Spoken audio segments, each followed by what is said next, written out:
Cette semaine, ce dimanche, a eu lieu une date, je dirais, centrale dans le calendrier. Il s'agit du Gimel Tammuz, du 3 Tammuz, le jour où il y a eu la Istalkut du Rabbi, où le Rabbi a quitté physiquement ce monde-là. Alors évidemment, comme dit le Zohar, quand un tzaddik quitte ce monde, alors il est présent encore plus qu'avant sa mort. Alors évidemment que le Rabbi est toujours parmi nous, mais ce qu'on va essayer de voir aujourd'hui, c'est à quoi ça correspond la Istalkut d'un tzaddik, quand un tzaddik quitte ce monde. Alors on voit dans notre paracha la mort de Myriam. Myriam qui est la sœur de Moshe et de Aaron, et qui meurt la première, juste avant Aaron, qui lui aussi meurt juste avant Moshe. Alors ça se trouve dans le pasouk Aleph, premier pasouk du Perek Chaf, Perek 20, pasouk 1. Alors le pasouk nous dit que les bénis Israël sont venus dans le Midbar de Tzin, donc Bachodesh Harishon, le premier mois, mois de Nissan. Vayeshav ha'am beKadesh, le peuple s'est installé à Kadesh. Vatamot sham Myriam, et Myriam est morte là-bas. On parle 40 ans après la sortie d'Égypte. Vatika Versham, elle a été enterrée là-bas. Alors cet enseignement-là de la Torah, et l'enseignement de la mort de Myriam, il arrive juste après nous avoir parlé de tout ce qui concerne la vache rousse, la paradouma. Comment on fait pour se purifier avec, etc., toutes ces lois. Juste après, on nous parle de la mort de Myriam. Alors Rashi va tout de suite évidemment poser la question. Donc on prend Rashi, Vatamot Sham Myriam. Myriam est morte là-bas. Lama nismecha mitat Myriam, les parachat paradouma. Pourquoi la mort de Myriam a été collée à la parachat de la paradouma, de la vache rousse? Alors que la vache rousse, elle a été enseignée la deuxième année de la sortie d'Égypte. C'est le jour où le Mishkan a été érigé. Ce jour-là, il y a eu 8 lois qui ont été enseignées, et une d'elles, c'était la vache rousse. Donc maintenant, 38 ans plus tard, Myriam, elle est morte, à la 40e année de la sortie d'Égypte.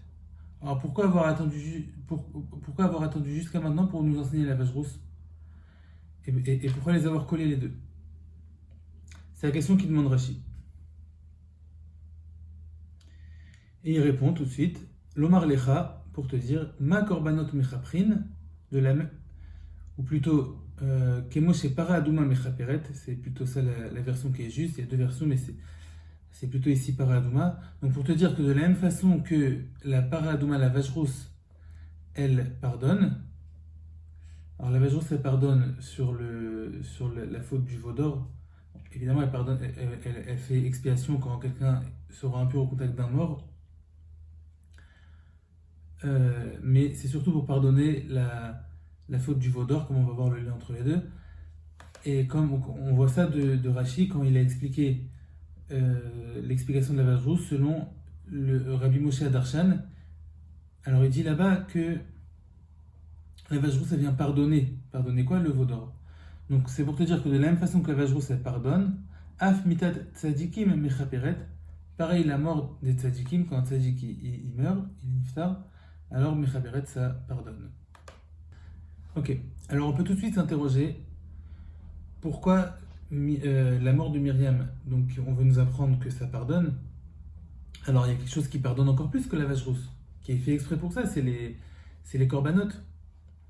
Et les corbanotes, ils ont été mentionnés un peu plus loin dans la parashat Pinchas, donc deux ou trois parachats plus loin. Et donc on aurait pu très bien mettre l'histoire de la mort de Myriam là-bas, à côté des corbanotes. On aurait appris que de la même façon qu'un korban y pardonne, alors pareil, la mort d'un tzaddik, ça pardonne. Mais la Torah a préféré rapprocher la mort des tzaddikim plutôt à la vache rousse. Et automatiquement, de là, ça nous apprend qu'il y a un lien fondamental entre la vache rousse et la mort d'un tzaddik. Alors en réalité, c'est évident qu'il y a un lien profond entre la vache rousse et la mort des tzadikim. Mais avant de voir ce lien profond, On peut tout simplement répondre à cette question en disant que en réalité la mort d'un tzaddik c'est pas vraiment un korban. Un korban c'est on l'approche sur le misbéach. Un tzaddik non. Et la vache rousse pareil, c'est pas vraiment un korban. C'est-à-dire que ça pardonne, mais on va pas, on la tue pas la vache rousse en faisant la shrita devant le misbéach, comme on fait pour tous les corbanotes. Et on met pas ça, on la fait pas brûler sur le misbéach comme pour les corbanotes. Alors c'est pour nous dire que de la même façon que la vache rousse, elle pardonne, et le passage qu'il l'a appelé khatat, il a comparé comme au korbanot. Et donc on voit que ça pardonne, mais c'est pas vraiment un korban. Alors pareil, la mort des tzadikim, malgré que c'est pas vraiment un korban, ça fait expiation dans le monde, ça pardonne les fautes du monde.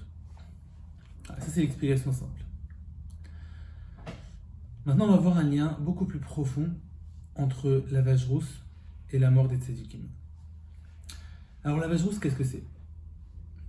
On prend une vache qui est toute rousse et on va la brûler en dehors du camp d'Israël, en dehors d'Yerushalayim. Et ensuite, on va utiliser ces cendres, une fois qu'on l'aura brûlée, on va prendre ces cendres. Bien sûr, avant de la brûler, on la tue, on l'égorge évidemment. Et après, avec ces cendres, donc en passant tous les détails, on va les mélanger avec de l'eau. Et quand quelqu'un sera impur au contact d'un mort, alors on aspergera sur lui de cette eau-là. Et comme ça, il redeviendra pur. On fera ça 2 fois, le 3e et le 7e jour. Et après, il redeviendra pur de cette façon-là. Alors maintenant, qu'est-ce que c'est la mort d'un tzaddik? Alors qu'est-ce que c'est la mort en général? On dit que quand une personne, elle meurt, alors ça lui pardonne sur ses fautes. Pourquoi? Parce que les fautes, ils sont liés à la matérialité. Il n'y a pas de faute s'il n'y a pas de matérialité. Et le corps, c'est ce qu'il y a de plus matériel possible. Et donc, s'il n'y avait que l'âme sans le corps, il n'y aurait jamais eu de faute. Alors maintenant que le corps n'est plus là, il reste que l'âme, alors ça pardonne à l'âme toutes les fautes. Ça, c'est la mort en général. Plus précisément, la mort d'un tzaddik. Alors, un tzaddik, il représente toute la matérialité du monde. J'explique, qu'est-ce que ça veut dire? C'est-à-dire que le monde n'est créé, ou n'aurait pu être créé, que pour les tzadikim. Comme on voit très bien, où c'est écrit, Ve tzadik yesod olam, le tzadik c'est la base du monde. Et donc ça veut dire que tout le monde n'aurait pu être créé que pour un seul tzadik. Et comme on voit aussi dans Avot, dans Masechet Avot, que les tzadikim, c'est eux qui font subsister le monde. Tzadikim mekaimim haolam. Et donc ça veut dire que le tzadik représente tout le monde. Et lorsqu'un tzadik quitte ce monde, alors c'est comme si que toute la matérialité du monde disparaissait, revenait à sa source, disparaissait, et donc ça fait expiation sur le monde entier. C'est la raison pour laquelle quand un tzaddik meurt, alors toutes les fautes du monde sont pardonnées. Alors grâce à ce principe-là, on va pouvoir comprendre maintenant le lien profond entre la vache rousse et la mort des tzadikim. On va comprendre en l'occurrence pourquoi donc la mort de Myriam a été collée à la section sur la vache rousse. Alors c'est parce que la vache rousse, comme on a dit, on annule sa matérialité, on la rend poussière, on la rend de la cendre, on la brûle. Et donc le corps de la vache rousse revient à sa source première. Et puisqu'on a maintenant enlevé le corps de la vache rousse, donc on a enlevé sa matérialité, donc c'est comme ça que ça pardonne sur la faute du veau d'or. Alors petite parenthèse, quel rapport entre le veau d'or et la vache rousse pardonne sur le veau d'or, mais en même temps elle purifie les gens qui sont devenus impurs au contact d'un mort. Alors c'est parce que le veau d'or a introduit la mort dans le monde. Parce que s'il n'y avait pas eu la faute du veau d'or, alors les gens de cette génération-là, et jusqu'à aujourd'hui, il n'y aurait pas eu de mort dans le monde. Les gens auraient vécu infiniment. Donc comme le veau d'or, c'est lui qui a introduit la mort dans le monde, alors maintenant la vache rousse, elle vient et pour réparer ce que le veau d'or il a fait, alors elle va purifier les gens qui sont devenus impurs au contact d'un mort. Ok, alors on voit que la vache rousse, donc elle pardonne puisqu'elle est réduite à de la sonde, on a enlevé sa matérialité. Alors pareil, quand un tzaddik il quitte ce monde, alors comme on a dit, c'est comme si que tout le monde, c'est comme si que le corps du monde est parti maintenant, a été nistalek, puisque le tzaddik représente le monde entier, et le corps qui est lui la source de la faute, comme on a dit au début. Donc, c'est pour ça c'est pour ça que ça fait pardonner sur le monde entier, la même façon pour la vache rousse. Et donc on comprend que c'est en ça que sont liées la vache rousse et la mort d'un tzaddik, puisque la vache rousse, c'est en revenant à sa source première qu'elle pardonne. Le tzaddik, également, c'est en quittant son corps, donc il reste maintenant que l'âme qui est la source du tzaddik. C'est ça, et donc c'est pour ça que ça fait pardonner sur le monde entier. Alors on voit de tout ça que en enlevant la matérialité, Dieu pardonne des fautes. Alors enlever la matérialité, ici on le voit quand un tzaddik meurt, mais ça peut être aussi dans la vie qu'on enlève un peu la matérialité, et c'est ce qui fait que les fautes sont pardonnées.